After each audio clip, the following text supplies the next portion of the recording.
What if one small moment changed everything? Welcome to Sunlit Saga's Official, where ordinary moments hide powerful secrets and short stories leave a lasting mark. Here, every saga is crafted to pull you in, keep you watching, and stay with you long after it ends. If you love stories with meaning, emotion, and unexpected turns, subscribe now, because the next story might be the one you'll never forget.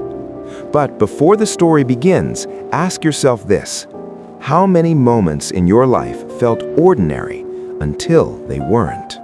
She stood in front of the mirror that Tuesday morning, staring at a stranger. The woman looking back had hollow eyes, thin shoulders that used to carry confidence, and a smile she no longer recognized. Her hands trembled as she traced the outline of her face, searching for something familiar, something real. It had been 3 years since she'd heard her own voice in a decision. 3 years since she'd chosen anything for herself. 3 years since she remembered who she used to be.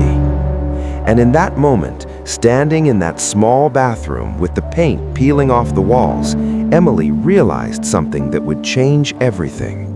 She had given away pieces of herself so slowly, so carefully, that she hadn't noticed when there was nothing left to give. This is a story about how love can become a cage when we forget that we are the key. It's about a woman who lost herself trying to be everything for someone who never asked her to be anything but herself. And it's about the brutal, beautiful journey of finding your way back home when home is somewhere deep inside you that you've forgotten exists. Because what happened to Emily happens to thousands of women every single day. They wake up one morning and realize they've been living someone else's life, making someone else's choices, dreaming someone else's dreams.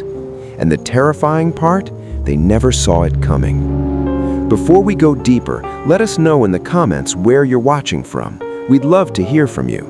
And if you're new here, click on the subscribe button so you never miss any of our upcoming videos. Emily Harper was 28 years old when she met David at a community art gallery in Portland.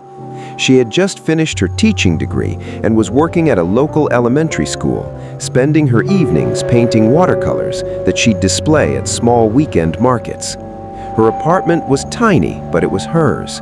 The walls were covered with her artwork, sketches from her students, photographs of hiking trips with her college friends, Sarah and Michelle. She had a routine: Saturday morning yoga classes, Sunday brunch with her mom, Tuesday nights at the painting studio downtown. She wasn't looking for love, but she wasn't running from it either. She was just living, breathing, creating, being herself without apology or explanation. David walked into that gallery on a rainy October evening, his hair damp from the storm outside. His eyes immediately found her painting, a watercolor of Mount Hood at sunset, all purples and oranges bleeding into each other. He stood there for 15 minutes, just looking. When he finally spoke to her, his voice was soft, almost reverent. He told her the painting reminded him of hope, of beginnings, of all the things people search for their whole lives.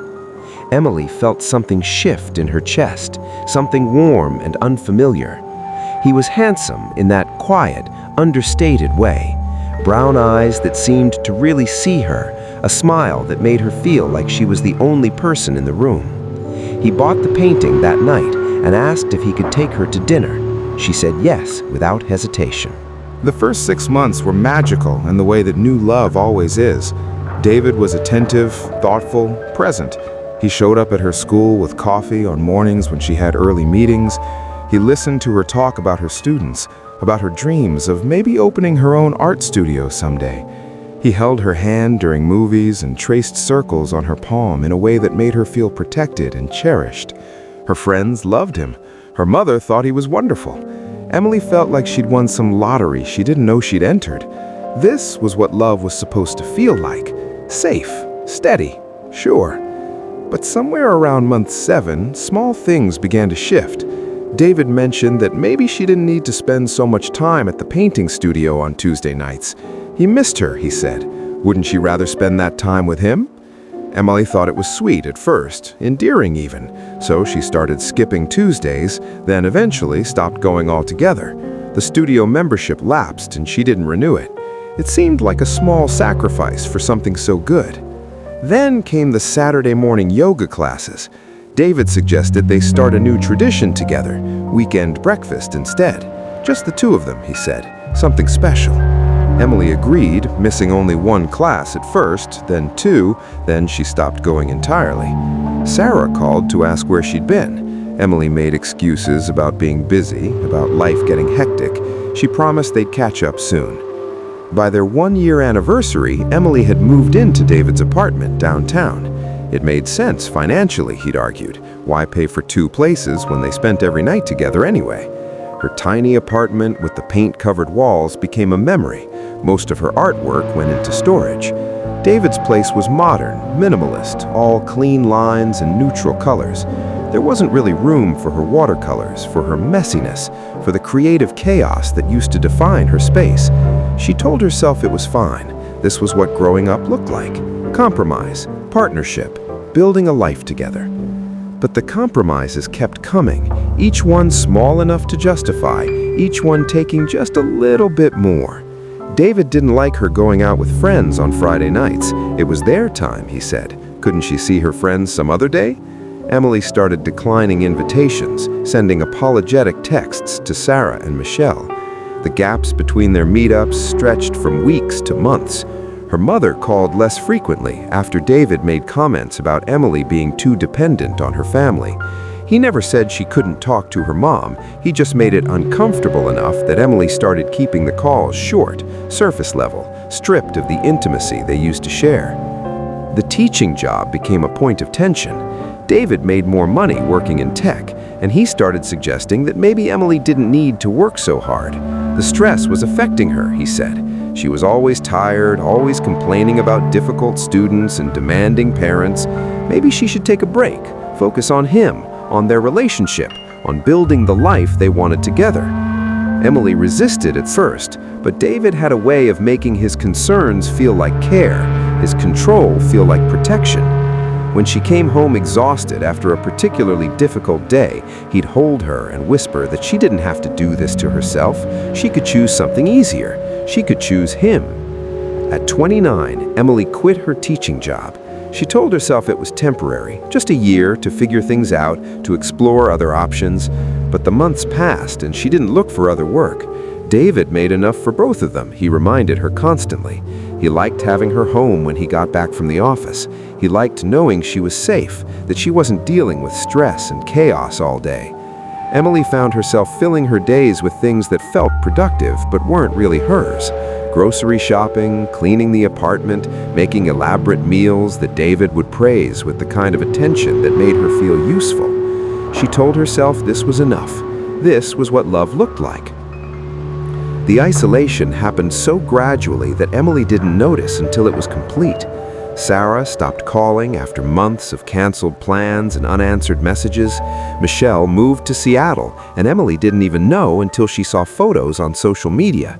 Her mother's attempts to connect became less frequent after too many short, surface-level conversations.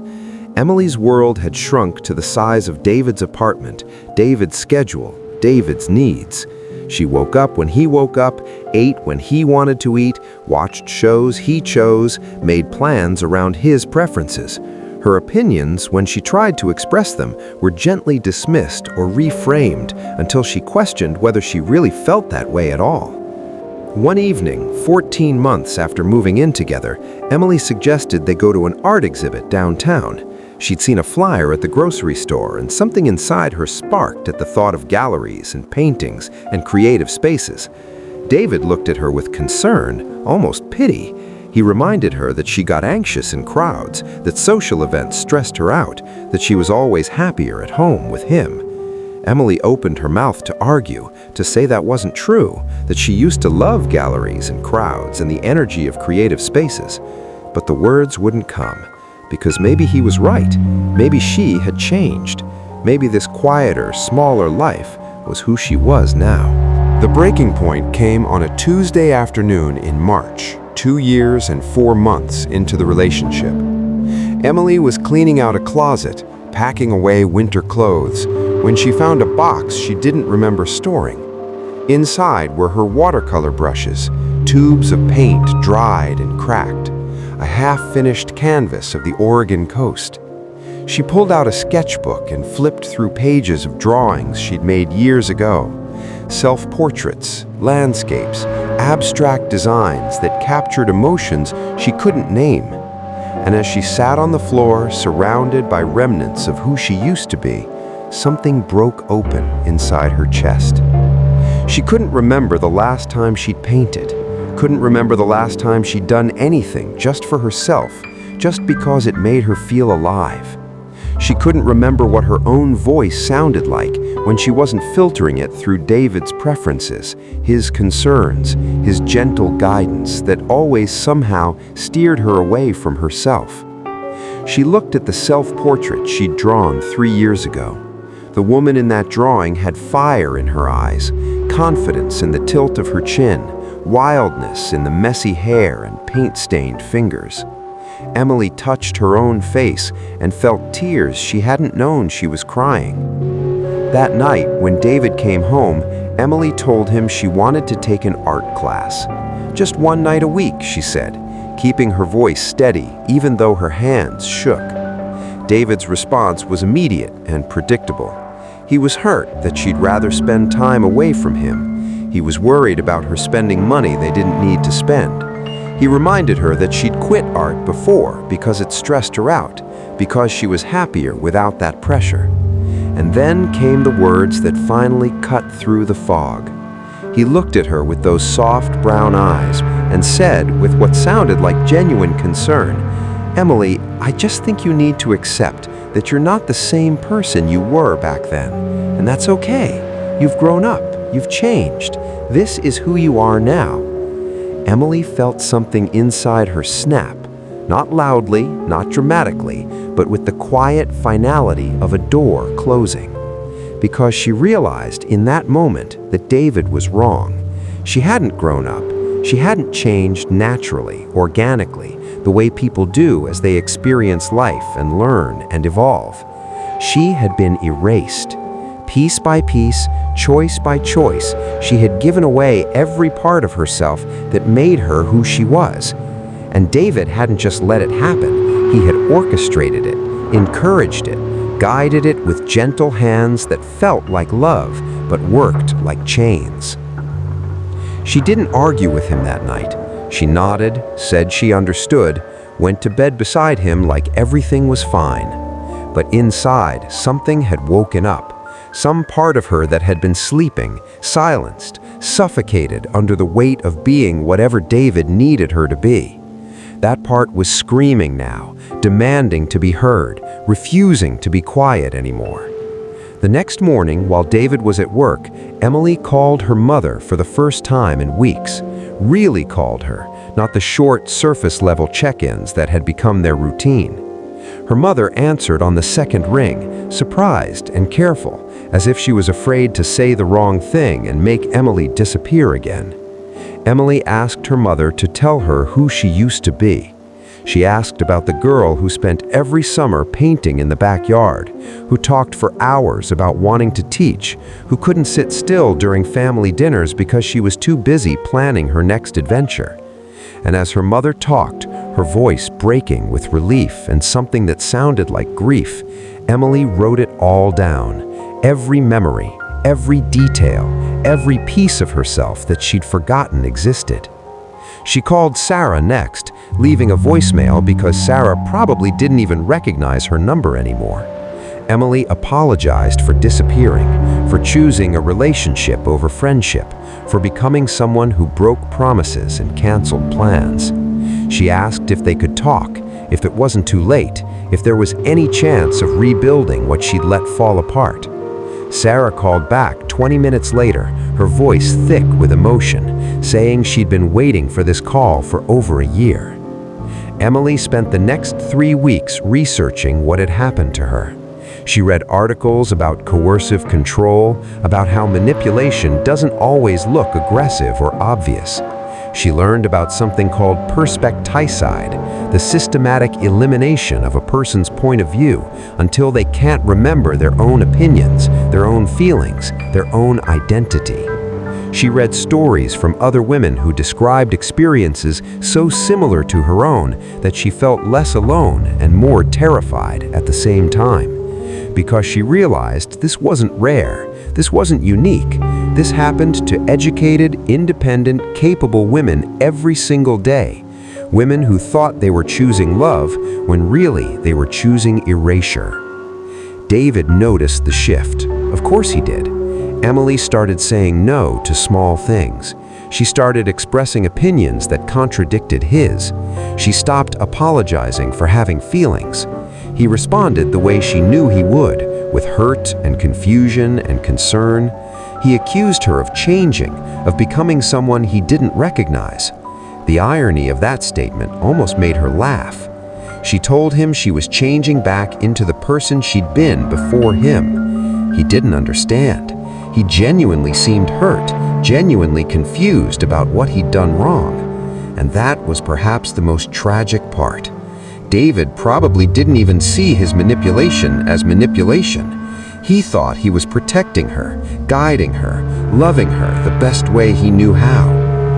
Emily moved out on a Saturday in April, 3 months after finding that box of art supplies. She didn't have much to take because most of what was in that apartment wasn't really hers anyway. She moved into a small studio apartment across town, the kind of place with old hardwood floors and windows that let in too much light. It was tiny and imperfect, and it was hers. She hung her watercolors on the walls, set up a corner for painting, filled the space with color and chaos and creative energy. David called 17 times that first week. Emily didn't answer. She needed silence, needed space, needed to hear her own thoughts without his voice shaping them. The rebuilding was harder than the leaving. Emily had to relearn how to make decisions without checking first if they'd make someone else happy. She had to practice stating opinions, even small ones, without softening them or offering escape routes. She had to sit with her own preferences about what to eat, what to watch, how to spend her time, without the comfort of someone else making those choices for her. It felt foreign at first, almost frightening, but slowly, gradually, something started to shift. 6 months after leaving David, Emily enrolled in a watercolor class at the local community college. Walking into that studio on the first night felt like coming home after years of being lost. The smell of paint, the sound of brushes on canvas, the energy of people creating just for the joy of creating. She painted for 3 hours and didn't think about anyone's needs but her own. When she left that night, her hands were covered in paint and her heart felt lighter than it had in years. She reconnected with Sarah and Michelle, meeting for coffee and then dinner and then weekend trips that felt like reclaiming pieces of herself she'd thought were gone forever. Her mother cried the first time Emily showed up for their old Sunday brunch tradition, sliding into the booth across from her with paint-stained fingers and stories about her week. They talked for 3 hours, really talked, the way they used to before Emily learned to edit herself into someone smaller and quieter. Emily started applying for teaching positions 8 months after leaving David. The first few interviews were rough, her confidence still fragile, her voice still learning to speak up without second-guessing every word. But she kept trying, kept showing up, kept believing that she deserved to take up space in her own life. In October, almost exactly 3 years after meeting David in that gallery, Emily accepted a position teaching art at a middle school in Northeast Portland. The job wasn't perfect and the pay wasn't great, but standing in that classroom with 28 12-year-olds staring at her with curiosity and chaos in their eyes felt like redemption. 1 year after leaving David, Emily entered one of her watercolors in a local art competition. It was a self-portrait, bold and bright and unafraid. A woman with fire in her eyes, confidence in the tilt of her chin, wildness in the messy hair and paint-stained fingers. Emily touched her own face and felt tears she hadn't known she was crying. The woman she used to be, the woman she was becoming again. The painting won second place and was displayed in the same gallery where she'd met David 4 years earlier. Emily stood in front of it on opening night, surrounded by friends and her mother and strangers who saw beauty in what she'd created.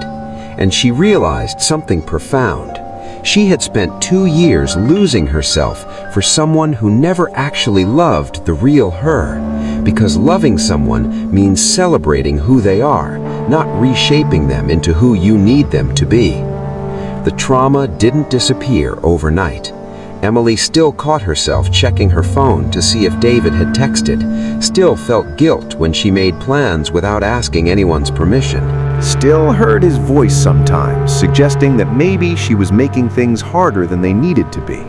But she was learning to recognize those thoughts as echoes, not truth. She was learning to trust herself again, to believe that her feelings were valid, even when they made others uncomfortable. To understand that loving someone should never require destroying yourself. Emily started sharing her story, first with other women in a support group for survivors of emotional abuse, then in an essay she submitted to a local magazine, then in conversations with friends who admitted they'd been worried about her during those years with David, but hadn't known how to say it. She learned that her silence had made other women feel alone, and her speaking up made them feel seen. One woman told her that reading her essay helped her recognize patterns in her own relationship. Another said it gave her the courage to leave a situation she'd been too scared to name as abuse. Emily realized that her story wasn't just about her recovery. It was about giving other women permission to reclaim themselves before it was too late.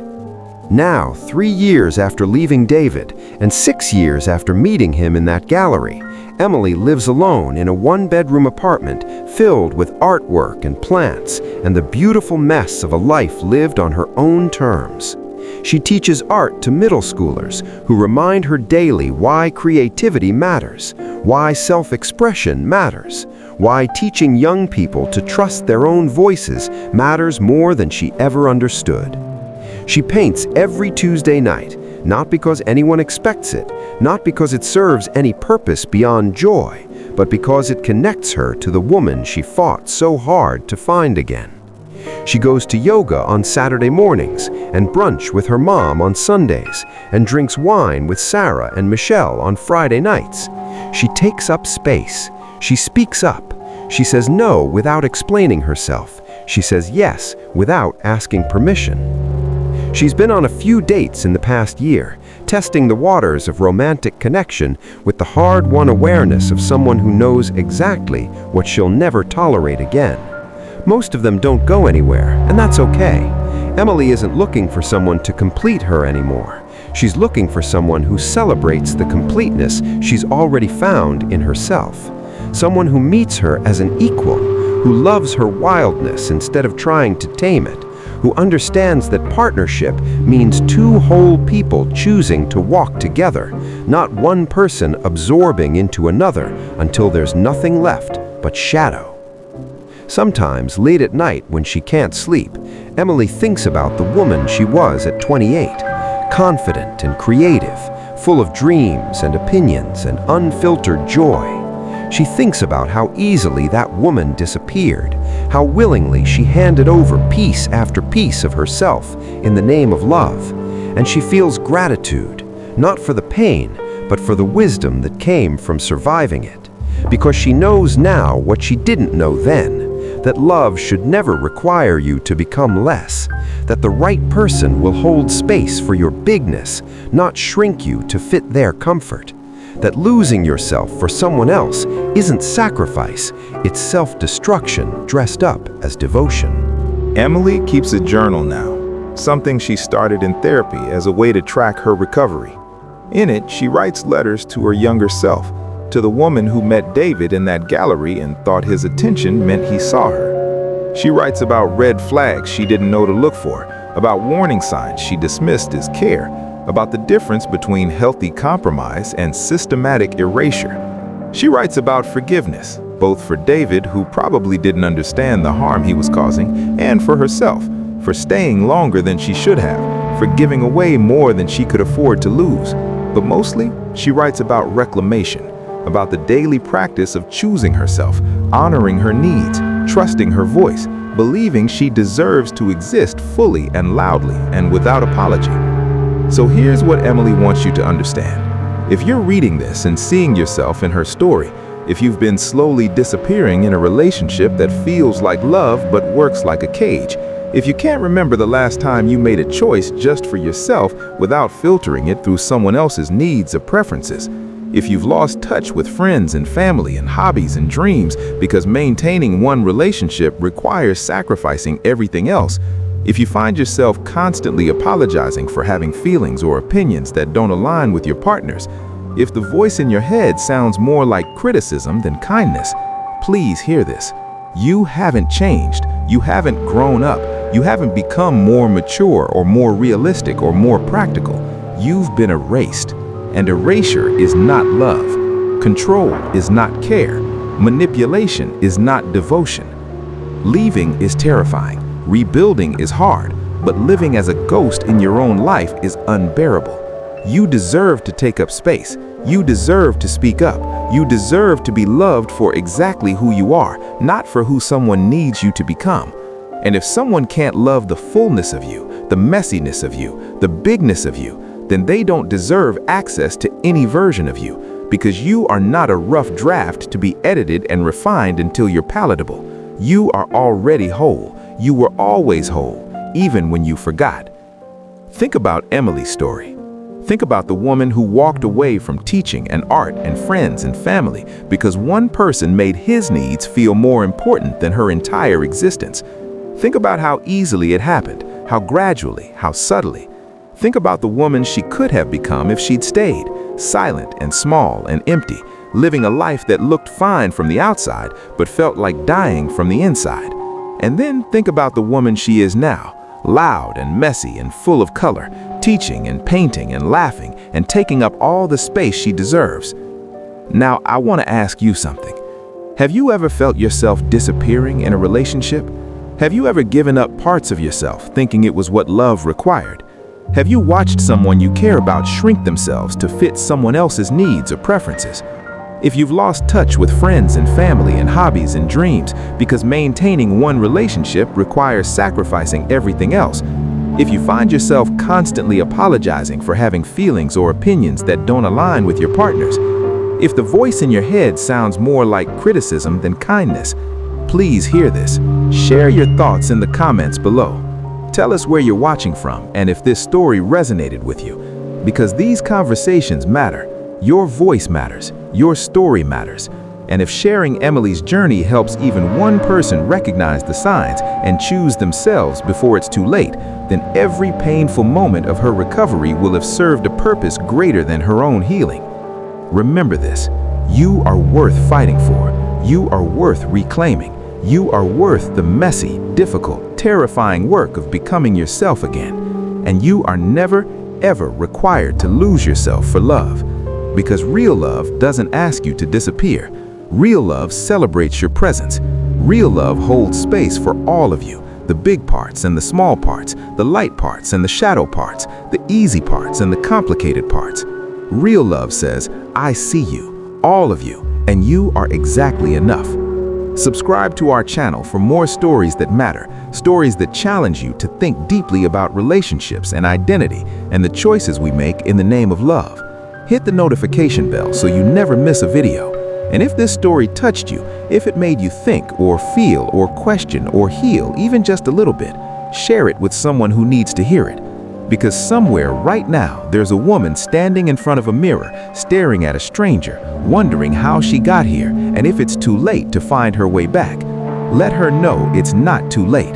Let her know she's not alone. Let her know that reclamation is possible, recovery is real, and the woman she used to be is still in there, waiting to be remembered, honored, and celebrated.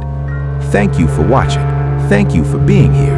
Thank you for caring about stories that matter. Take care of yourself. You deserve it.